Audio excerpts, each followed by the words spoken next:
حدیث رسول لایا ہوں، میں حدیث رسول لایا ہوں، لو مدینے کا پھول لایا ہوں، میں حدیث رسول لایا ہوں۔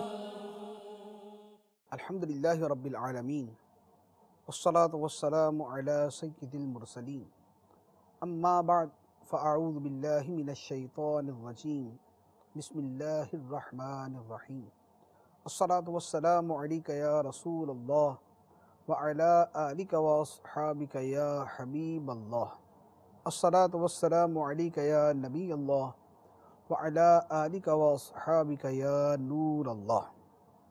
سیدنا عمر فاروق رضی اللہ تعالی عنہ کا فرمان ہے، ارشاد فرمایا کہ دعا آسمان و زمین کے درمیان معلق رہتی ہے حتیٰ کہ تم نبی کریم صلی اللہ علیہ وآلہ وسلم پر درود پڑھو۔ صلو علی الحبیب صلی اللہ تعالی علی محمد صلی اللہ علیہ وسلم۔ فیضان ریاض الصالحین کے سلسلے میں حاضر ہیں، اور آج کا باب ہے باب المجاہدہ، مجاہدہ کے بارے میں۔ مجاہدہ کا لفظی معنی کوشش کرنا ہے، اور یہ کوشش ہے اللہ تعالیٰ کی رضا اور اس کے قرب کے حصول کے لیے۔ اللہ تبارک و تعالیٰ ارشاد فرماتا ہے، وَالَّذِينَ جَاهَدُوا فِينَا لَنَهْدِيَنَّهُمْ سُبُلَنَا وَإِنَّ اللَّهَ لَمَعَ الْمُحْسِنِينَ۔ اور وہ جو ہماری راہ میں مجاہدہ کرتے ہیں تو ہم ضرور انہیں اپنے راستے دکھا دیتے ہیں، اور بے شک اللہ ضرور نیک لوگوں کے ساتھ ہے۔ اس آیت مبارکہ میں دو چیزیں بیان فرمائی گئیں۔ پہلی بات تو فرمائی کہ جو لوگ مجاہدہ کرتے ہیں اللہ تعالیٰ انہیں راستہ دکھا دیتا ہے، اور دوسری بات فرمائی کہ اللہ تعالیٰ محسنین کے ساتھ ہے۔ مجاہدہ کرنے کے صدقے میں اللہ تبارک و تعالی راستے کھول دیتا ہے، اور راستے کون سے فرمایا؟ سبولنا، ہمارے راستے، ہم اسے اپنے راستوں کی ہدایت عطا فرماتے ہیں۔ تو یہ نہیں ہوتا کہ کوئی بندہ محنت کرے اور اللہ تعالیٰ اسے اس کی محنت کا پھل نہ دے۔ اللہ تعالیٰ کا قانون یہ ہے، دنیا کا معاملہ ہو یا آخرت کا، اللہ تعالیٰ دونوں کا پھل، اس کی محنت کا پھل ضرور عطا فرماتا ہے، اور جو بطور خاص اللہ کی راہ میں کوشش کرتا ہے اللہ تعالیٰ اسے اپنے راستوں کی ہدایت عطا فرماتا ہے۔ دوسری بات جو ارشاد فرمائی گئی وہ فرمایا کہ اللہ تعالیٰ محسنین کے ساتھ ہے۔ محسنین کا ایک معنی جو عام ترجمہ کیا جاتا ہے وہ تو ہے نیکوکار لوگ، یعنی نیکیاں کرنے والے، لیکن اس لفظ کا جو مادہ اشتقاق ہے، یعنی جس سے یہ لفظ بنا ہے، وہ ہے احسان۔ احسان کا مطلب ہے کہ کام کو اچھا کر کے کرنا، جو کام بھی کیا جائے اسے اچھے سے اچھے طریقے سے کیا جائے، یہ ہے احسان۔ اب یہاں پر جب یہ فرمایا گیا کہ اللہ تعالیٰ ان لوگوں کے ساتھ ہے جو ہر کام کو اچھا کر کے کرتے ہیں، تو اب اس میں تمام کے تمام اعمال آ گئے۔ نماز ہے تو اچھا کر کے نماز پڑھیں، روزہ ہے تو اچھے طریقے سے روزہ رکھیں، حج ہے تو اچھے طریقے سے حج کریں، زکوٰۃ دینی ہے تو اچھے طریقے سے زکوٰۃ دیں، اسی طرح لوگوں سے ملنا ملانا ہے تو اچھے انداز میں ہو، بیوی بچوں کے ساتھ ملاپ ہے تو اچھے انداز میں ہو، یعنی ان تمام طریقوں اور احکام و آداب کے مطابق ہو جو ہماری شریعت نے ہمیں عطا فرمائے ہیں۔ تو یہ آیت مبارکہ کے جس کے اندر لفظ مجاہدہ بیان کیا گیا۔ اس کے بعد اگلی آیت اللہ تبارک و تعالی ارشاد فرماتا ہے، وَاعْبُدْ رَبَّكَ حَتَّى يَأْتِيَكَ الْيَقِينُ، اور اپنے رب کی عبادت کر حتیٰ کہ تیرے پاس یقینی موت آ جائے، یعنی موت آنے تک اپنے رب کی عبادت کر۔ یہ حکم بھی عبادت کے اندر مجاہدہ کرنے کے بارے میں ہے، کوشش کرنے کے بارے میں ہے۔ ایک اور آیت میں اللہ تعالیٰ ارشاد فرماتا ہے، وَاذْكُرِ اسْمَ رَبِّكَ وَتَبَتَّلْ إِلَيْهِ تَبْتِيلًا، اور اپنے رب کے نام کو یاد کر اور سب سے ٹوٹ کر اسی کے ہو جاؤ۔ دو باتیں فرمائیں، اپنے رب کے نام کو یاد کر، تو اللہ تعالیٰ کے نام کو یاد کرنا یہ بھی مجاہدے کا حصہ ہے، یہ بھی اللہ کا قرب حاصل کرنے کی کوششوں کا ایک حصہ ہے۔ اور دوسری بات فرمائی کہ سب سے ٹوٹ کر خدا کے ہو جاؤ۔ سب سے ٹوٹ کر خدا کے ہو جاؤ، اس کا مطلب ہے کہ دل جو ہے وہ دنیا میں کسی سے نہ جڑے۔ آدمی کو تعلقات رکھنے پڑتے ہیں، دنیا میں رہنا تو دنیا کے سارے کام کرنے پڑتے ہیں، لیکن دل جو ہے وہ صرف خدا کے ساتھ لگا ہوا ہو، دل میں صرف خدا کی یاد ہو اور خدا کی محبت ہو۔ ایک اور آیت میں ارشاد فرمایا وَمَا تُقَدِّمُوا لِأَنفُسِكُم مِّن خَيْرٍ تَجِدُوهُ عِندَ اللَّهِ وَخَيْرًا وَأَعْظَمَ أَجْرًا۔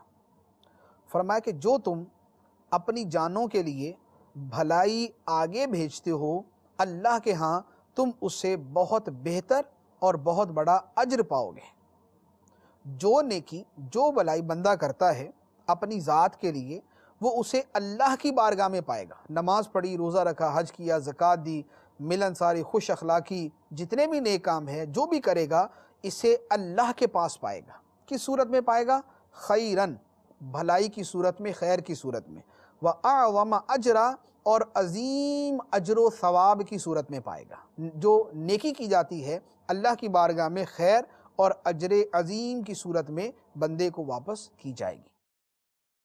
اور ایک اور آیت میں اللہ تعالیٰ ارشاد فرماتا ہے وَمَا تُنْفِقُوا مِنْ خَيْرٍ فَإِنَّ اللَّهَ بِهِ عَلِيمٌ، اور تم جو بھلائی خرچ کرو تو بے شک اللہ اسے جاننے والا ہے۔ یعنی جو مال تم اللہ کی راہ میں خرچ کرتے ہو اللہ اسے جانتا ہے، جب اللہ اسے جانتا ہے تو اللہ تعالیٰ اس کا صلہ اور بدلہ اور اجر اور ثواب بھی عطا فرمائے گا۔ تو یہ وہ آیت مبارکہ کہ جن میں اللہ تعالیٰ نے اپنی راہ میں خرچ کرنے کا، اپنی عبادت کرنے کا، اپنے نام کو یاد کرنے کا حکم دیا ہے، اور یہ ساری کی ساری مجاہدے کی صورتیں ہیں۔ احادیث مبارکہ بھی اس موضوع پر بہت ساری ہیں کہ جن میں راہ خدا میں کوشش کرنے، خدا کا قرب حاصل کرنے اور اس کی خوشنودی حاصل کرنے کی کوشش کرنے کا بیان ہے۔ بخاری شریف کی مشہور حدیث ہے کہ سرکار دو عالم صلی اللہ علیہ وآلہ وسلم نے ارشاد فرمایا کہ بے شک اللہ تعالیٰ ارشاد فرماتا ہے من عادى لي وليا فقد آذنته بالحرب وما تقرب إلي عبدي بشيء أحب إلي مما افترضت عليه وما يزال عبدي يتقرب إلي بالنوافل حتى أحببته فإذا أحببته كنت سمعه الذي يسمع به وبصره الذي يبصر به ويده التي يبطش بها ورجله التي يمشي بها وَإِن سَأَلَنِي آتَيْتُهُ وَلَئِنِ اسْتَعَاذَنِي لَأُعِيذَنَّهُ۔ ارشاد فرمایا کہ اللہ تعالیٰ فرماتا ہے کہ جو میرے کسی ولی کے ساتھ دشمنی کرتا ہے تو میں اسے جنگ کا اعلان کرتا ہوں، اور بندہ میرا جتنا قرب فرض ادا کر کے حاصل کرتا ہے اتنا کسی اور شے کے ذریعے حاصل نہیں کرتا،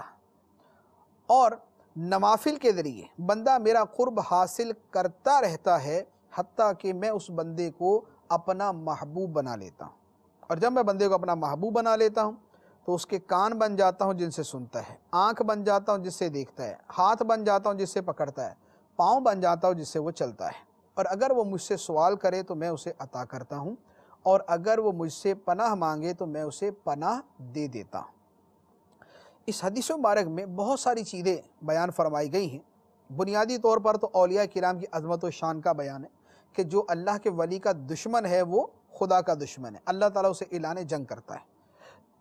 اس کے بعد جو اگلی بات ارشاد فرمائی جو ہمارے اس بیان کا موضوع ہے وہ ہے کہ اللہ تعالیٰ نے فرمایا کہ بندہ میرا قرب جتنا فرائض کے ذریعے حاصل کرتا ہے اتنا کسی اور شے کے ذریعے حاصل نہیں کر سکتا، یعنی فرائض کا معاملہ سب سے زیادہ اہمیت رکھتا ہے، فرائض ادا کیے جائیں اس کے بعد نوافل کی طرف جایا جائے، تو جتنا فرض کے ذریعے بندہ خدا کا قرب حاصل کرتا ہے اتنا کسی اور شے کے ذریعے حاصل نہیں کر سکتا۔ اور یہ بھی یاد رہے کہ فرض ادا نہ کیا جائے اور نفل ادا کیا جائے تو وہ نفل بھی خدا کی بارگاہ میں قبول نہیں۔ جیسے کوئی آدمی 5 وقت کی نماز نہ پڑھے اور نفل پڑھتا رہے تو یہ نفل بھی خدا کی بارگاہ میں مردود ہوں گے۔ یا کوئی آدمی زکوٰۃ ادا نہ کرے اور نفلی صدقات جو ہے وہ کرتا رہے تو یہ نفلی صدقات بھی خدا کی بارگاہ میں قبول نہیں ہوں گے۔ اس کے ساتھ ایک اور بات جو واضح ہوتی ہے کہ فرائض ادا کرنے والا خدا کا ولی ہوتا ہے۔ جیسے اس آیت میں فرمایا گیا کہ بندہ جتنا قرب فرائض کے ذریعے حاصل کرتا ہے اتنا کسی اور چیز کے ذریعے حاصل نہیں کرتا، تو پتہ چلا کہ فرائض جو ہیں فرائض ادا کرنے والا ولی ہوتا ہے، فرائض ادا نہ کرنے والا کبھی ولی نہیں ہو سکتا۔ ایسا نہیں ہو سکتا کہ بندہ فرض ادا نہ کرے اور خدا کا ولی بن جائے، ایسا نہیں ہو سکتا۔ پھر اس کے بعد نوافل کی اہمیت کا بیان ہے کہ نوافل جو ہے خدا کے قرب میں اضافے کا ذریعہ ہے۔ بندہ نفل پڑھتا رہتا ہے خدا کے قریب ہوتا رہتا ہے، نفل پڑھتا رہتا ہے اللہ تعالیٰ کا اور مقرب بندہ بنتا رہتا ہے۔ لیکن یہاں پر ایک بات جو نہایت ہی توجہ طلب ہے وہ یہ ہے کہ یہاں جو فرائض اور نوافل کا لفظ ہے اس سے مراد کیا ہے۔ تو نوافل کی بات بیان کی گئی کہ نوافل کے لیے مسلسل قرب حاصل کرتا ہے، تو نفل کی بہت ساری صورتیں، یعنی یہاں یہ مراد نہیں ہے کہ فرض نماز پڑھ کے بندہ قرب حاصل کرتا ہے اور نفل نماز پڑھ کے قرب حاصل کرتا ہے، نہیں۔ نفل جیسے نماز ہوتی ہے نماز کے علاوہ بھی کام ہوتے ہیں، فرض جیسے نماز ہوتی ہے نماز کے علاوہ بھی کام ہوتے ہیں۔ اب نفلی کاموں کے اندر نفلی نماز بھی ہے، نفلی روزہ بھی ہے، نفلی حج بھی ہے، نفلی صدقات و خیرات بھی ہیں، حسن اخلاق بھی ہے، ذکر اللہ بھی ہے، تلاوت بھی ہے، لوگوں سے میل ملاپ بھی ہے، اسی طرح سونے جاگنے اٹھنے بیٹھنے چلنے پھرنے سفر کے اندر جو نبی پاک علیہ الصلاۃ والسلام کی سنتیں اور آداب ہیں ان کے مطابق عمل کرنا بھی ہے۔ اسی طرح جو دعائیں مختلف مواقع پر پڑھنا مسنون ہے مستحب ہے وہ دعائیں بھی ہیں۔ تو یہ تمام کی تمام چیزیں نوافل میں شمار ہیں، اور ان تمام نوافل کے ذریعے بندہ خدا کا قرب مسلسل حاصل کرتا رہتا ہے۔ اب اس کے بعد دوسری طرف فرائض کو لے لیں کہ فرائض کے اندر بھی صرف نماز ہی نہیں آتی، نماز ایک فرض ہے، یعنی 5 نمازیں 5 فرض ہیں، لیکن بطور عنوان کے ہم یہ کہہ سکتے ہیں کہ نماز ایک فرض ہے، روزہ دوسرا فرض ہے، حج تیسرا فرض ہے، زکوٰۃ چوتھا فرض ہے۔ اب یہ فرائض ہیں، اب اس کے علاوہ اور بہت ساری چیزیں فرض ہیں۔ ماں باپ کی اطاعت فرض ہے، ان کی خدمت فرض ہے، بیوی بچوں کے حقوق کا ادا کرنا فرض ہے، اپنے پڑوسیوں کو تکلیف سے بچانا فرض ہے، یعنی ہم سے اس کو تکلیف نہ پہنچے یہ ضروری ہے۔ اسی طرح جو لوگ ہمارے ساتھ کام کرتے ہیں، جو ہمارے دوست ہیں، جو ہمارے رشتہ دار ہیں، ان کو ہماری طرف سے تکلیف اور پریشانی نہ ہو تو انہیں اپنی قصدی تکلیف سے بچانا ضروری ہے۔ تو یہ جتنی چیزیں آتی ہیں یہ تمام کی تمام بھی فرائض کے اندر۔ اسی طرح گناہ سے بچنا فرض ہے، جو گناہ ہے اللہ تعالیٰ کی نافرمانی ہے اس سے بچنا فرض ہے۔ اس کے آگے مدارج بھی ہو سکتے ہیں لیکن جو دین کے ضروری احکام ہیں ان کے اندر یہ بھی شامل ہے۔ تو بندہ فرائض کے ذریعے جتنا خدا کا قرب حاصل کرتا ہے اتنا کسی اور چیز کے لیے حاصل نہیں کرتا۔ اس میں نماز، روزہ، حج، زکوٰۃ، حقوق اللہ اور حقوق العباد، اس کے تمام جو فرائض ہیں وہ سب مراد۔ اور نوافل کے ذریعے بندہ خدا کا مسلسل قرب حاصل کرتا رہتا ہے حتیٰ کہ وہ خدا کا محبوب بن جاتا ہے۔ ان نوافل کے اندر نماز، روزہ، حج، زکوٰۃ اور حقوق اللہ اور حقوق العباد کے جو مستحب اور مسنون اور جو مندوب کام ہے وہ بھی تمام کے تمام شامل ہیں۔ تو یوں بندہ ان چیزوں کے ذریعے خدا کا مقرب بنتا ہے، خدا کا محبوب بنتا ہے۔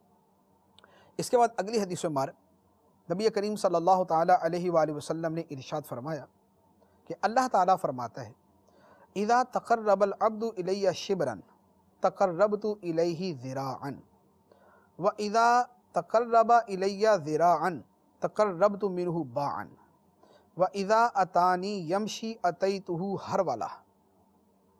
ارشاد فرمایا کہ جب بندہ میری طرف ایک بالشت برابر بڑھتا ہے، بندہ میری طرف ایک بالشت برابر قریب ہوتا ہے تو میں ایک ذراع یعنی ایک بازو کی لمبائی کے برابر اس کے قریب ہوتا ہوں، اور جب بندہ مجھ سے ایک بازو کی لمبائی کے برابر قریب ہوتا ہے تو میں اس کے ایک گز کے برابر قریب ہوتا ہوں، اور جب بندہ میری طرف چل کر آتا ہے میں اس کی طرف دوڑ کر جاتا ہوں۔ اس حدیث مبارک کے الفاظ اللہ کی رحمت، اس کی کرم نوازی اور اس کی بندہ پروری پر دلالت کرتے ہیں۔ فرمایا کہ بندہ ایک بالشت خدا کے قریب ہوتا ہے اور اللہ تعالیٰ اس سے زیادہ اس کے قریب ہوتا ہے۔ بندہ 1 گز کے برابر اس کے قریب ہوتا ہے، اللہ تعالیٰ اس سے زیادہ اس کے قریب ہوتا ہے۔ بندہ خدا کی طرف چل کے آتا ہے اور خدا اس کی طرف دوڑ کے جاتا ہے۔ اب یہاں جتنے الفاظ ہیں یہ قریب ہونے کے حوالے سے، دوڑنے کے، چلنے کے، قریب ہونے کے، یہ تمام الفاظ متشابہات میں سے ہیں، یعنی ان کا جو ظاہری معنی ہے وہ نہیں لیا جائے گا کہ اللہ تعالیٰ معاذ اللہ دوڑتا ہے، اللہ تعالیٰ ان چیزوں سے پاک ہے۔ اصل میں یہاں تعویل کے اعتبار سے کریں تو اللہ تعالیٰ کی رحمت اس کی طرف دوڑ کے جاتی ہے۔ بندہ خدا کے جتنا قریب آنے کی کوشش کرتا ہے، اللہ کی رحمت اس سے زیادہ اس کے قریب چلی جاتی ہے۔ بندہ خدا کی طرف چل کے آتا ہے، خدا کی رحمت اس کی طرف دوڑ کے جاتی ہے۔ تو یہ اللہ تعالیٰ کی رحمت بھی ہے، اور اس حدیث مبارک کے اندر یہ بھی گویا بیان ہو گیا کہ جو بڑھنا ہے اس کی ابتدا ہماری طرف سے ہے، کیونکہ خدا اپنے بندوں کے قریب ہے، اپنے علم سے، اپنی قدرت سے، اور اپنی جن شانوں کے لائق وہ ہمارے قریب ہے اس اعتبار سے وہ ہمارے قریب ہے۔ جیسے اللہ تعالیٰ قرآن پاک میں ارشاد فرماتا ہے، فرمایا نحن اقرب الیہ من حبل الورید، ہم بندے کی شاہ رگ سے بھی زیادہ اس کے قریب ہیں۔ ایک اور آیت میں ارشاد فرمایا وَإِذَا سَأَلَكَ عِبَادِي عَنِّي فَإِنِّي قَرِيب، اور جب میرے بندے آپ سے میرے بارے میں سوال کریں، اے محبوب علیہ الصلوۃ والسلام، جب میرے بندے آپ سے میرے بارے میں سوال کریں تو آپ انہیں جواب دیں فَإِنِّي قَرِيب، کہ میں تو قریب ہوں، اجیب دعوت الداعی اذا دعان، میں تو پکارنے والے کو جواب دیتا ہوں جب وہ مجھے پکارتا ہے۔ تو پتہ چلا کہ جو دوری ہے وہ ہماری طرف سے، خدا بندے کے قریب ہے۔ اب بندہ اپنے حجاب ختم کرے، اور یہ حجاب کیا ہے؟ یہ گناہوں کا حجاب ہو سکتا ہے، یہ نفسانی خواہشات کا حجاب ہو سکتا ہے، یہ دنیاوی لذات کا حجاب ہو سکتا ہے۔ جب بندہ یہ حجابات ہٹا دیتا ہے تو اللہ تعالیٰ کی معرفت اسے نصیب ہوتی ہے، اور اللہ تعالیٰ کی شایان شان بندہ خدا کا قرب حاصل کر لیتا ہے۔ پھر اس کے ساتھ یہ بات بھی ہے کہ اللہ تعالیٰ کی طرف سے قرب ہے، خدا کی طرف سے کرم ہے، لیکن اس کے باوجود بندے کا محنت کرنا ضروری ہے، کیونکہ آیت میں یہ فرمایا کہ بندہ اتنا بڑھے تو خدا کی رحمت اتنا قریب ہوتی ہے۔ تو پہلے بندہ اتنا بڑھے تو خدا کی رحمت اتنا قریب ہوتی، یہ نہیں ہے کہ بندہ بالکل اپنی جگہ بیٹھا ہوا کچھ بھی نہیں کرے گا اور خدا اس کے قریب ہوگا، ایسا نہیں۔ پہلے بندے کا فرمایا کہ وہ اتنا قریب آئے تو اس سے زیادہ خدا اس کے قریب ہوتا ہے، خدا اس سے زیادہ اسے قرب عطا فرماتا ہے۔ ایک اور حدیث مبارک نبی کریم صلی اللہ تعالیٰ علیہ وآلہ وسلم ارشاد فرماتے ہیں، فرمایا نعمتان مغبون فیہما کثیر من الناس الصحت والفراغ، فرمایا کہ 2 نعمتیں ایسی ہیں جن میں اکثر لوگ نقصان کا شکار ہیں۔ وہ 2 نعمتیں کون سی ہیں؟ ایک صحت اور دوسرا فراغت۔ صحت اور فراغت 2 نعمتیں ہیں جن کے بارے میں اکثر لوگ نقصان کا شکار۔ نقصان کیا ہوتا ہے؟ مثال کے طور پہ جتنے میں کوئی چیز بیچ سکے اس سے سستی بیچ دے۔ ایک آدمی بیچ کر 100 روپیہ نفع کما سکتا ہے، وہ 2 روپے نفع کے اوپر بیچ دے۔ اب جس نے 2 روپے نفع کے اوپر بیچی اس نے نقصان کیا، یا جس نے جتنے میں خریدیا اس سے بھی کم میں بیچ دی، خریدی 100 کی بیچی اس نے 90 روپے کی، یہ بھی اس کا نقصان۔ اسی طرح کسی شے سے جتنا فائدہ اٹھایا جا سکتا ہے اتنا فائدہ نہ اٹھایا جائے بلکہ اس سے کم اٹھایا جائے، یہ بھی نقصان ہے۔ ہمارے پاس 1 لاکھ روپے ہے، ہم 1 لاکھ روپے کی جو چیز خریدنا چاہتے ہیں وہ ہمیں اچھی مل جائے گی، خوبصورت مل جائے گی، فائدہ مند مل جائے گی، نئی مل جائے گی۔ ہم اس کی جگہ اسی طرح کی ایک پرانی، خراب اور بار بار تنگ کرنے والی، بار بار خراب ہونے والی چیز خرید لیں۔ اب جس 1 لاکھ روپے میں اچھی چیز خریدی جا سکتی تھی اسی کے اندر اگر خراب چیز خرید لی تو اس کا مطلب یہ ہوا کہ ہم نے نقصان اٹھایا۔ اللہ تعالیٰ کے حبیب صلی اللہ علیہ وآلہ وسلم جو فرماتے ہیں، فرمایا کہ صحت اور فراغت 2 چیزیں ایسی ہیں کہ جن میں لوگ خسارے میں ہیں، نقصان اٹھاتے ہیں۔ صحت کو جن کاموں میں استعمال کیا جا سکتا ہے وہاں استعمال نہیں کرتے، اپنی فراغت کو جن کاموں میں استعمال کیا جا سکتا ہے وہاں پر استعمال نہیں کرتے۔ ہمارے اندر جب تک صحت ہوتی ہے تو ہم گناہوں پہ جری رہتے ہیں، جب ہمارے اوپر بڑھاپا طاری ہو جائے، کمزوری آ جائے، بیماری پڑ جائے، یا جب ہم کچھ کرنے کے قابل نہ ہو اس وقت ہم تسبیح لے کے بیٹھ جاتے ہیں۔ تو اب اس وقت تسبیح لے کے بیٹھنا کو منع نہیں، وہ بھی اچھا ہے، خدا بندے کی توبہ قبول کرنے والا ہے، لیکن جو صحت کا زمانہ تھا وہ ہم نے ضرور ضائع کر دیا۔ اسی طرح فراغت کا وقت، جب تک ہمارے پاس فراغت کا وقت ہوتا ہے تب تک ہم دوستوں کے ساتھ گپ لگانے میں، ہم ٹی وی دیکھنے میں، ہم فلمیں دیکھنے میں، ہم دنیا جہان کی الٹی سیدھے کام کرنے کے اندر مصروف رہتے ہیں۔ اور جب ہم مصروف ہو جاتے ہیں پھر ہم کہتے ہیں کہ اب ہم اچھے اچھے کام کریں گے، تو ہم نہ تو اپنی فراغت سے بھرپور فائدہ اٹھاتے ہیں، نہ اپنی صحت سے بھرپور فائدہ اٹھاتے ہیں۔ ایون کہ دنیا کے کاموں کے اندر بھی لوگ نہ اپنی صحت سے پورا فائدہ اٹھاتے ہیں، نہ اپنی فراغت سے پورا فائدہ اٹھاتے ہیں۔ جب ان کے کام کا وقت آتا ہے پھر وہ کہتے ہیں کہ کاش ہم نے اپنی تعلیم کے زمانے کے اندر اچھی تعلیم حاصل کی ہوتی، ہم نے اپنی صحت کے زمانے میں فلاں فلاں کام کیا ہوا ہوتا۔ تو لوگ جو ہے دو نعمتوں کے بارے میں اکثر و بیشتر دھوکے میں رہتے ہیں۔ نبی کریم صلی اللہ تعالیٰ علیہ وآلہ وسلم کی اپنی ذات مبارکہ کا جو عمل تھا مجاہدے کے حوالے سے، وہ کیا تھا؟ اس کے لیے حدیث مبارک سنی۔ حضرت عائشہ رضی اللہ تعالیٰ عنہا فرماتی ہیں کہ نبی کریم صلی اللہ علیہ وآلہ وسلم رات کے وقت قیام فرماتے، یعنی نماز کے لیے کھڑے ہو جاتے، اور کتنی لمبی نماز پڑھتے؟ فرمایا اتنی لمبی نماز پڑھتے کہ آپ کے مبارک پاؤں پھٹ جایا کرتے تھے، آپ کے مبارک پاؤں پھٹ جایا کرتے تھے۔ حضرت عائشہ رضی اللہ تعالی عنہا فرماتی ہے میں نے عرض کیا یا رسول اللہ صلی اللہ علیہ وسلم آپ یہ کیوں کرتے ہیں؟ آپ اتنی مشقت کہ پاؤں پھٹ جائیں یہ کیوں کرتے ہیں؟ حالانکہ آپ تو بخشے بخشائے ہیں، یعنی آپ تو بخشے بخشائے ہیں، آپ اتنی مشقت کیوں فرماتے ہیں؟ نبی کریم صلی اللہ علیہ وآلہ وسلم نے ارشاد فرمایا کہ کیا میں اللہ کا شکر گزار بندہ نہ بن جاؤں؟ اللہ نے مجھے بخشش کی نوید اور مجدہ سنا دیا ہے اور مجھے جو بھی مقام و مرتبہ عطا فرمایا، کیا میں اس پر خدا کا شکر ادا نہ کروں؟ تو اللہ کا شکر ادا کرنے کے لیے میں اتنی لمبی نمازیں پڑھتا ہوں۔ اب یہ حدیث مبارک جو ہے اس میں بہت ساری چیزیں ہمارے لیے ہیں۔ پہلی بات کہ نبی کریم صلی اللہ علیہ وآلہ وسلم تو معصوم ہے، یعنی آپ سے گناہ ہو ہی نہیں سکتا۔ اس کے باوجود آپ کا اتنی عبادت کرنا اس لیے تاکہ خدا کا مزید سے مزید قرب حاصل کر لیں۔ تو اللہ تعالیٰ کے قرب کی کوئی انتہا نہیں، اور نبی پاک علیہ الصلوۃ والسلام خدا کے مزید قرب کے لیے اور زیادہ عبادت کیا کرتے تھے۔ دوسری بات جو اس حدیث سے پتہ چلتی ہے کہ جو جتنا مقرب ہوتا ہے وہ اتنا ہی خدا کی عبادت کرتا ہے، اور جو جتنا خدا کی عبادت کرتا ہے وہ اتنا ہی خدا کا مقرب ہو جاتا ہے۔ گویا یہ دونوں چیزیں ایک دوسرے کے ساتھ رہتی ہیں۔ پہلے بندہ خدا کی عبادت کرتا ہے، خدا کے قریب ہوتا ہے، پھر جب خدا کے قریب ہوتا ہے وہ پھر خدا کی عبادت کرتا ہے کیونکہ وہ خدا کا مقرب ہے۔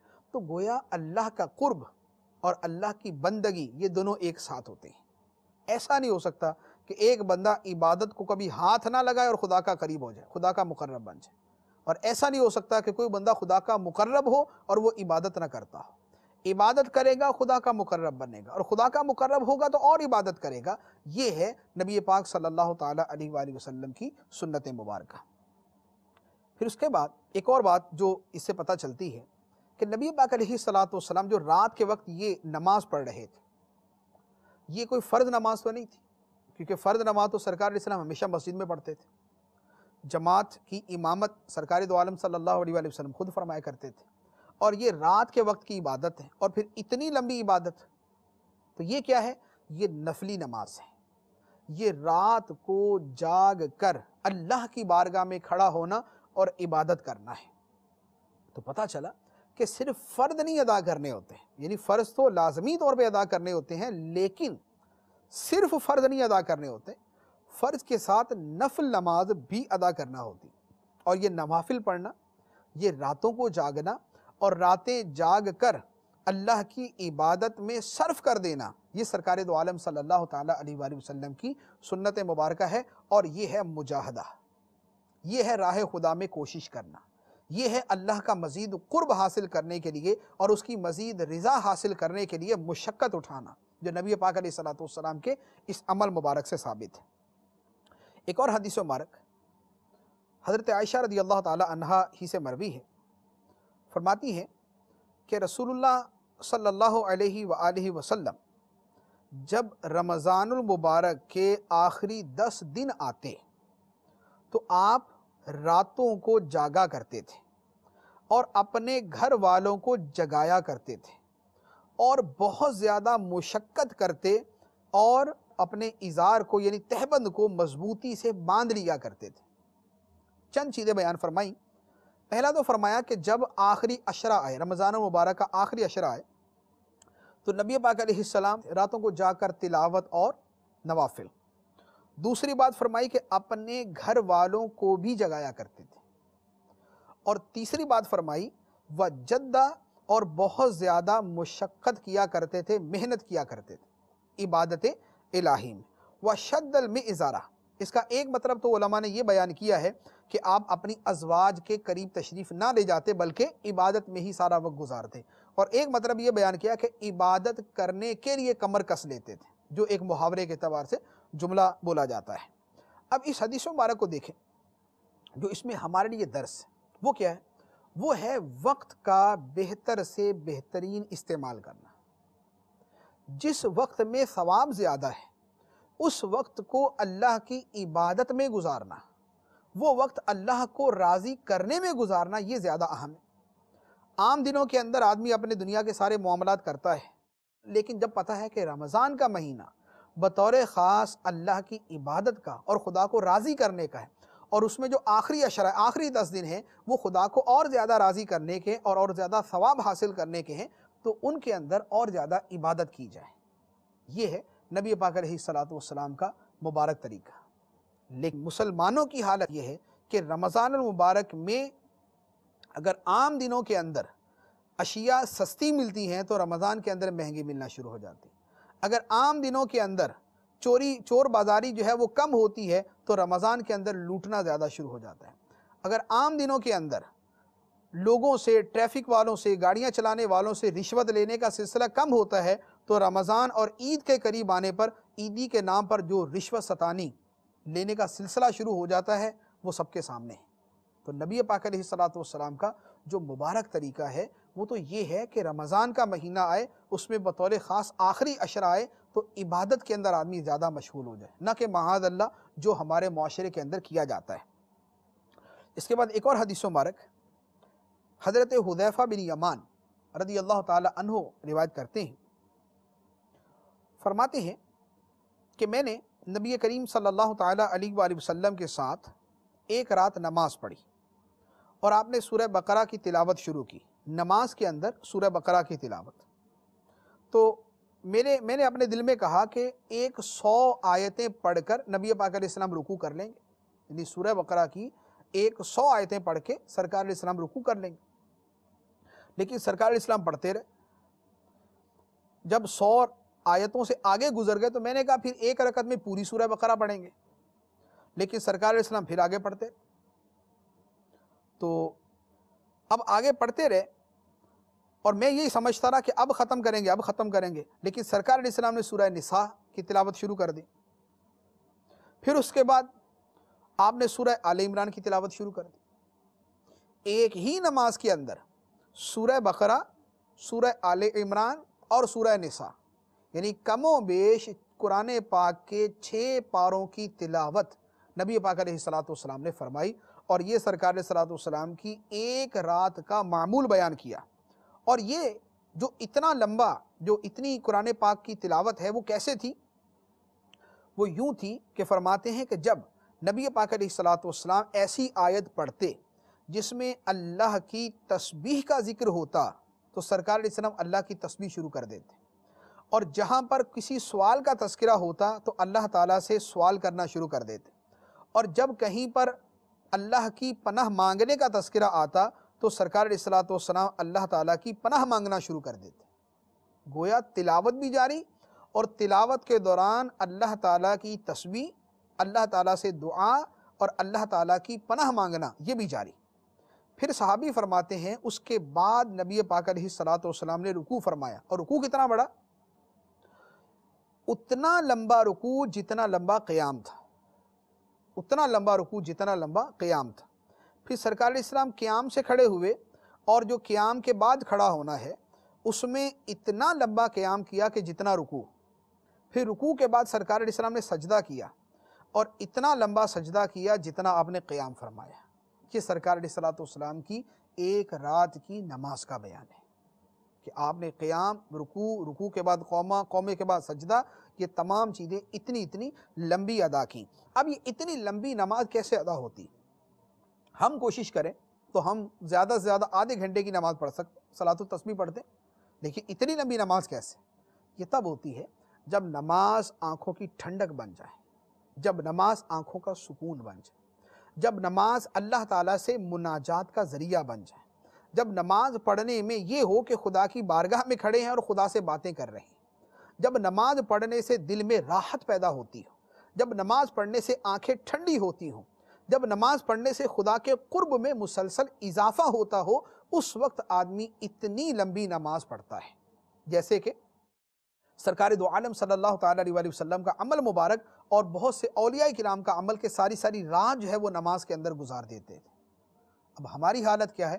ہمیں تھوڑا سا اس کے اوپر غور کرنا چاہیے کہ ہمارے لیے 5 منٹ کی نماز پڑھنا ایسا ہوتا ہے کہ جیسے ہمیں کسی نے اٹھا کے قید خانے میں ڈال دیا، ہمیں کسی سزا کے اندر جو ہے وہ لگا دیا گیا، اور 2 سے 5 منٹ کی نماز جو ہے ہمارا دماغ پوری دنیا کے اندر گھومتا ہے، اور ہم 5 منٹ کی نماز بھی خشوع و خضوع کے ساتھ نہیں پڑھ سکتے۔ جبکہ مجاہدہ جسے کہا جاتا ہے، محنت و مشقت جو اللہ کی عبادت کے لیے کی جاتی ہے، وہ ایسے ہی ہوتی ہے کہ اللہ تعالیٰ نے جس چیز کا حکم دیا ہے اسے بھی بجا لایا جائے، اور اللہ تعالیٰ کی خوشنودی کے لیے اپنی طرف سے بندہ مزید اللہ تعالیٰ کی عبادت کرے۔ اللہ تبارک و تعالیٰ ہمیں عمل کی توفیق عطا فرمائے، آمین بجاہ النبی الامین صلی اللہ تعالیٰ علیہ وسلم۔ میں حدیث رسول لایا ہوں، میں حدیث رسول لایا ہوں، لو مدینے کا پھول لایا ہوں، میں حدیث رسول